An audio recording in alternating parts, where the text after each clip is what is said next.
हजरत बेलोल फरमाते हैं कि मैं एक मरतबा बसरा की एक सड़क पर जा रहा था। रास्ता में चंद लड़के अखरोट और बादाम से खेल रहे थे और एक लड़का इनके करीब खड़ा रो रहा था। मुझे ये ख्याल हुआ कि इस लड़के के पास बादाम और अखरोट नहीं है, इस वजह से रो रहा है। मैंने इसको कहा, बेटा तुझे मैं अखरोट और बादाम खरीदूंगा, तू भी इनसे खेलना। इसने मेरी तरफ निगाह उठाकर कहा, अरे बेवकूफ, क्या हम खेल के वास्ते पैदा हुए हैं? मैंने पूछा, फिर किस काम के वास्ते पैदा हुए हो? कहने लगा कि इल्म हासिल करने के वास्ते और इबादत करने के वास्ते। मैंने कहा, अल्लाह जल्ल शानो तेरी उम्र में बरकत करे, तूने ये बात कहाँ से मालूम की? कहने लगा, हक ताला शानो का इरशाद है, क्या तुम्हारा ये गुमान है कि हमने तुमको यूं ही बेकार पैदा किया है और ये कि तुम हमारे पास नहीं लौटाई जाओगे? मैंने कहा, बेटा तू तो बड़ा समझदार मालूम होता है, मुझे कुछ नसीहत कर। इसने 4 शेर पढ़े जिनका तर्जमा ये है, मैं देख रहा हूं कि दुनिया में कोई आ रहा है तो कोई जा रहा है। बस ना तो दुनिया किसी जिंदा के लिए बाकी रहती है, ना कोई जिंदा दुनिया के लिए बाकी रहता है। ऐसा मालूम होता है जैसा कि मौत और हवादिस 2 घोड़े हैं और तेजी से एक आदमी की तरफ दौड़े चले आ रहे हैं। बस वो बेवकूफ जो दुनिया के साथ धोखा में पड़ा हुआ है, जरा गौर कर और दुनिया से अपने लिए कोई आखिरत में काम आने वाली एतमाद की चीज ले ले। ये शेर पढ़कर इस लड़के ने आसमान की तरफ मुंह किया और दोनों हाथ उठाए और आंसुओं की लड़ी इसके रुखसारों पर जारी थी और ये 2 शेर पढ़े जिनका तर्जमा ये है, ऐ वो पाक ज़ात के इसी की तरफ आइजी की जाती है और इसी पर एतमाद किया जाता है। ऐ वो पाक ज़ात कि जब इससे कोई शख्स उम्मीद बांध ले तो वो नामुराद नहीं हो सकता, इसकी उम्मीद पूरी होती है। ये शेर पढ़कर वो बेहोश होकर गिर गया। मैंने जल्दी से इसका सर अपनी गोद में रख लिया और अपनी आस्तीन से इसके मुंह पर जो मिट्टी वगैरह लग गई थी पूछने लगा। जब इसको होश आया तो मैंने कहा, बेटा अभी से तुम्हें इतना खौफ क्यों हो गया है?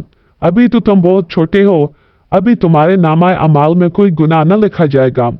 कहने लगा, बहलोल हट जाओ।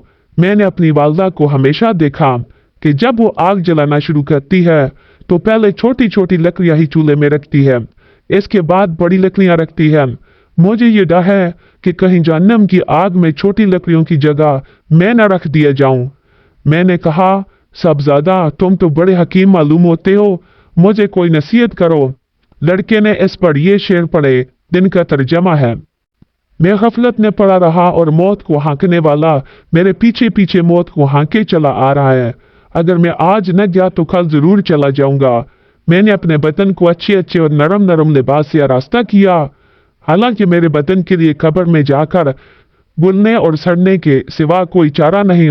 वो मंजर गोया इस वक्त मेरे सामने है कि जब मैं कब्र में बोसीदा पड़ा हुआ होऊंगा, मेरे ऊपर मिट्टी का ढेर होगा और नीचे कब्र का गड़ा होगा और मेरा ये हुस्न जमाल सारा का सारा जाता रहेगा और बिल्कुल मिट जाएगा, हत्ता कि मेरी हड्डियों पर न गोश्त हो रहेगा न खाल रहेगी।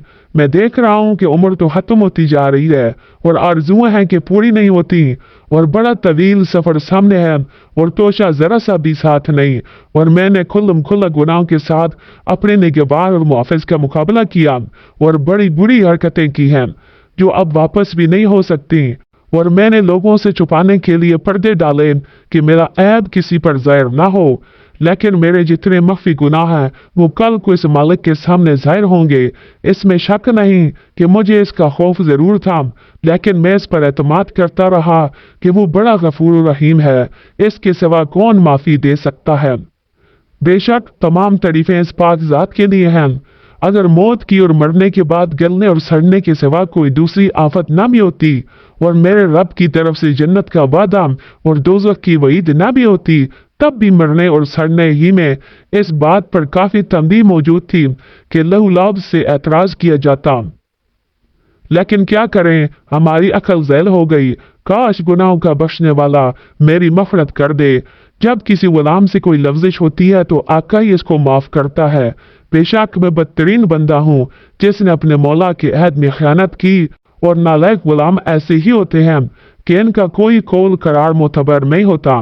میرے آقا جب تیری آگ میرے بدن کو جلائے گی تو میرا کیا حال بنے گا، جبکہ سخت سے سخت پتھر بھی اس آگ کو برداشت نہیں کر سکتے۔ موت کے وقت تنے تنہا رہ جاؤں گا، قبر میں اکیلا ہی جاؤں گا اور قبر سے اکیلا ہی اٹھایا جاؤں گا۔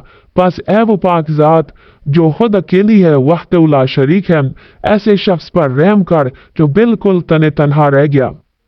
بیلون کہتے ہیں کہ اس کے یہ شعر سن کر مجھ پر ایسا اثر ہوا کہ میں غش کھا کر گر گیا۔ بڑی دیر میں جب مجھے ہوش آیا تو وہ لڑکا جا چکا تھا۔ میں نے ان بچوں سے دریافت کیا کہ یہ بچہ کون تھا۔ وہ کہنے لگے تو اس کو نہیں جانتا، یہ حضرت حسین علیہ السلام کی اولاد میں سے ہے۔ میں نے کہا مجھے خود یہ حیرت ہو رہی تھی کہ یہ پھل کس درخت کا ہے، واقعی یہ پھل اسی درخت کا ہو سکتا ہے۔